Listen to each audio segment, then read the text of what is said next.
Bismillahirrahmanirrahim. Assalamualaikum warahmatullahi wabarakatuh. Perkenalkan, nama saya Maharani Sekar Arum, NIM 0088. Sebelumnya terima kasih untuk Bapak Mustolik Alwi yang telah menjelaskan materinya kepada kami semua. Nah, di sini saya akan mengambil kesimpulan. Apa sih itu manajemen pelatihan dakwah? Menurut saya, manajemen pelatihan dakwah itu dapat diartikan sebagai suatu proses merencanakan, mengorganisasikan, melaksanakan, mengawasi, dan mengevaluasi pekerjaan dan penggunaan semua sumber daya organisasi dalam pelaksanaan program yang berhubungan dengan peningkatan ilmu, pengetahuan, dan memperbaiki keterampilan. Manajemen pelatihan dakwah memiliki objek material, yaitu perilaku manusia dalam mengelola kegiatan pembelajaran. Nah, apa sih itu tujuan manajemen pelatihan dakwah? Menurut saya, tujuan manajemen pelatihan dakwah itu pada prinsipnya dapat digolongkan menjadi 3 kategori. Yang pertama, terkelolanya upaya peningkatan keterampilan. Pelatihan yang diselenggarakan berkaitan dengan tujuan meningkatkan keterampilan pada peserta sehubungan dengan tugas yang harus diselesaikan. Yang kedua yaitu terkelolanya upaya meningkatkan sikap. Jadi, pelatihan yang diselenggarakan bertujuan untuk menghasilkan perubahan sikap pada diri peserta. Yang ketiga, terkelolanya upaya meningkatkan pengetahuan. Pelatihan yang diselenggarakan bertujuan untuk meningkatkan pengetahuan para peserta pelatihan. Mungkin hanya ini kesimpulan yang dapat saya jelaskan. Saya akhiri. Wassalamualaikum warahmatullahi wabarakatuh. Bismillahirrahmanirrahim. Assalamualaikum warahmatullahi wabarakatuh. Perkenalkan, nama saya Maharani Sekar Arum, NIM 430201900088. Sebelumnya terima kasih untuk Bapak Mustolik Alwi yang telah menjelaskan materinya. Dan di sini saya akan sedikit menjelaskan tentang materi rencana pelatihan dakwah.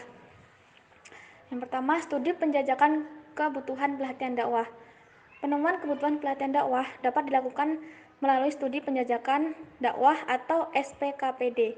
SPKPD adalah suatu studi yang diadakan dalam rangka mengumpulkan dan menganalisis gejala-gejala atau keterangan yang dapat menunjukkan adanya kekurangan dalam hal keterampilan, pengetahuan, sikap dari calon peserta pelatihan, sehingga diharapkan dapat memenuhi kebutuhan pelatihan yang cocok dengan masalah yang sedang dihadapi. Dan yang kedua, identitas kebutuhan pelatihan dakwah. Kebutuhan pelatihan dakwah bermacam-macam tergantung pada sifat pekerjaan dan orang yang harus melaksanakan pekerjaan itu. Umumnya menyangkut keterampilan, sikap, dan pengetahuan. Beberapa kebutuhan mungkin saja mencakup keseluruhannya, sedangkan lainnya barangkali hanya sebagian saja. Dalam merumuskan tujuan hendaknya, pertama, buat tujuan umum menjadi tujuan khusus, dan yang kedua, buat tujuan umum menjadi tujuan yang dapat diukur dan dihitung, dan yang ketiga, buat tujuan umum yang menjadikan tujuan yang memiliki jangkauan hasil, dan yang terakhir, ditulis dengan syarat penulisan tujuan yang baik. Bismillahirrahmanirrahim. Assalamualaikum warahmatullahi wabarakatuh. Saya Maharani Sekar Arum, NIM 430201900088. Di sini saya akan menyimpulkan sedikit materi dari kelompok tadi, tahapan pelaksanaan pelatihan dakwah. Tahapan pelaksanaan pelatihan dakwah diawali dengan pembukaan, proses, dan penutupan. Yang pertama, pembukaan mengawali pelaksanaan, dan yang kedua, proses belajar dalam pelatihan, dan yang ketiga, penutup. B. Menetapkan persiapan belajar selama pelaksanaan pelatihan. Diperlukan kesiapan dan kesediaan pihak menyelenggarakan untuk mengadakan penyesuaian bila memang perlu. Yang C. Mencermati materi pelatihan dakwah. Materi pelatihan dakwah merupakan jawaban dari masalah yang dihadapi para peserta. Oleh karena itu, materi pelatihan dakwah erat kaitannya dengan tujuan yang ingin dicapai dari kegiatan pelatihan dakwah tersebut. Dan yang terakhir, mencermati pelatihan dalam pelatihan dakwah. Seorang pelatih diharapkan yang memiliki kualitas diri. Di antara kualitas tersebut adalah mampu memahami peserta belajar, mampu menempatkan iklim positif dalam proses belajar mengajar, mampu menampung pengetahuan dan bakat peserta, mampu meningkatkan teknik mengajar dan memfasilitasi proses belajar mengajar, mampu menghargai dan bersimpatik kepada mereka yang berusaha keras, mampu mencintai dan berkompeten dalam bidang studinya. Baiklah, hanya saja kesimpulan dari saya akhiri. Wassalamualaikum warahmatullahi wabarakatuh. Assalamualaikum warahmatullahi wabarakatuh. Nama saya Nika Asetia Pangastuti, NIM 43020190030. Di sini saya akan menjelaskan materi mengenai manajemen konflik dalam kepemimpinan. Yang pertama ada definisi konflik. Konflik adalah perselisihan yang dihasilkan dari perbedaan ide, nilai-nilai, dan perasaan antara dua orang atau lebih. Kemudian menurut Kazimoto, konflik adalah adanya perselisihan yang terjadi ketika tujuan, keinginan, dan nilai bertentangan terhadap individu atau kelompok. Kemudian yang kedua ada sumber konflik. Sitach mengatakan bahwa konflik terjadi karena perbedaan interpersonal pada setiap dimensi umur, jenis kelamin, rasa, pandangan, perasaan, pendidikan, pengalaman, tingkah laku, pendapat, budaya, kebangsaan, keyakinan atau perbedaan kepentingan dalam hubungan antar manusia karena perbedaan budaya, posisi, peran, status, dan tingkat hierarki. Kemudian menurut Robbins, konflik muncul karena ada kondisi yang melatar belakangi kondisi tersebut sebagai sumber terjadinya konflik, yaitu ada 3 kategori.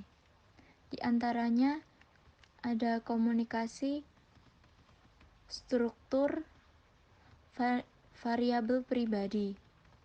Kemudian selanjutnya ada pengaruh terjadinya konflik. Konflik mempunyai pengaruh positif dan negatif. Kedua pengaruh tersebut menciptakan perubahan bagi kehidupan manusia.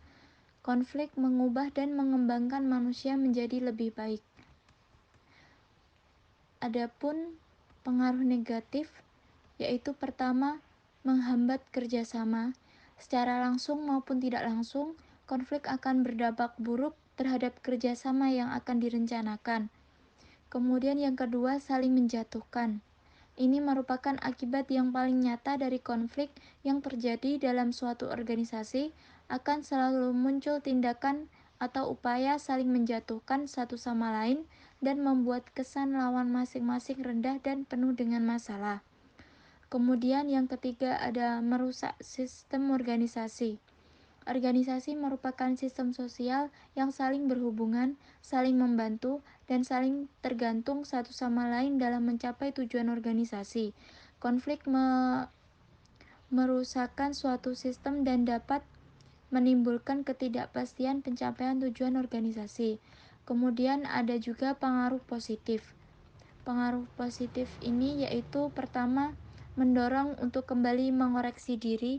Dengan adanya konflik yang terjadi, mungkin akan membuat kesempatan bagi salah satu atau kedua belah pihak untuk saling merenungi kembali, berpikir ulang kenapa konflik bisa terjadi di antara mereka. Kemudian, meningkat prestasi kerja. Dengan adanya konflik ini, maka bisa membuat orang yang terimajinasikan oleh konflik merasa mempunyai kekuatan sendiri untuk membuktikan bahwa ia mampu dan sukses dan tidak pantas untuk dihina. Kemudian, mengembangkan hubungan kerja yang baik. Dengan adanya konflik yang terjadi, membuat orang berpikir untuk mulai mencari alternatif yang lebih baik. misalnya seperti bekerja sama dengan orang lain. Kemudian, menciptakan perubahan. Konflik berpengaruh besar terhadap kehidupan manusia karena suatu konflik yang terjadi dapat mengubah dan mengembangkan kehidupan manusia. Kemudian yang terakhir, yaitu mampu memahami orang lebih baik. Konflik membuat orang memahami adanya orang lain yang berbeda pendapat, berbeda pola pikir, dan juga berbeda karakter.